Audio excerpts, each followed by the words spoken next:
زمونږ د ټول ملک د ادارو نه دا خواست دی چې رب خاطر وکړي، د رب کائنات خاطر وکړي،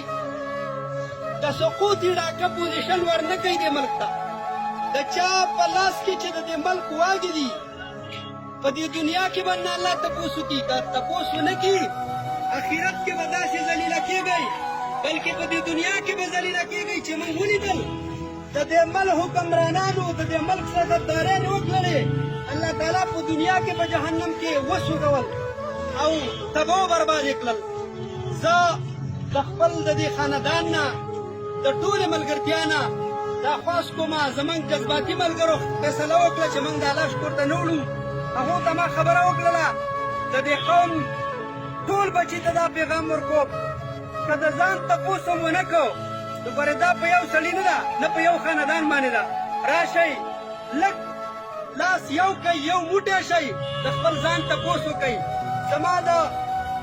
عهدهدار خلکو نه هم دا خواست دی چې یوازې عام وګړی نه مري یا عالم نه مري،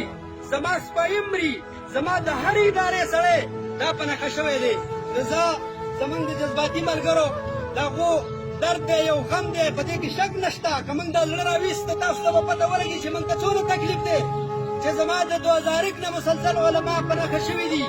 او زما علما شهیدان کېږي، زما قومي مشران شهیدان کېږي. تېر کال رمضان کې مفتي بشیر صاحب د دې قوم او د دې ملک خدمتګار سړی و، هغه په انات کلي نه لږ مخکې په نښه شه، دا د هغه بچی دی، معاذ طالب العلم دی هغه مدرسې. زه د دې ادارو نه هم تپوس کوم، مفتي بشیر خو یو مشر سړی و، نو دا خو بچی دی ظالمانو، قاتلانو، تاسو کې دومره رحم نشته دی چې تاسو په ماشومانو باندې لاس پورته کوئ. نو موږ داسې کار کوو چې خپله ملګرو ته حوصله د هغو نه دا تمه لرو چې په دې د امام حسین رضی الله عنه غم دا د دې نه غټ او د امام حسن رضی الله عنه غم د دې نه غټ و، زما عزتمندو د حنظله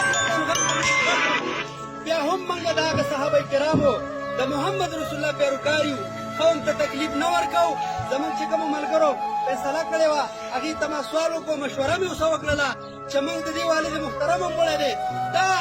د جهاد د میدان، دا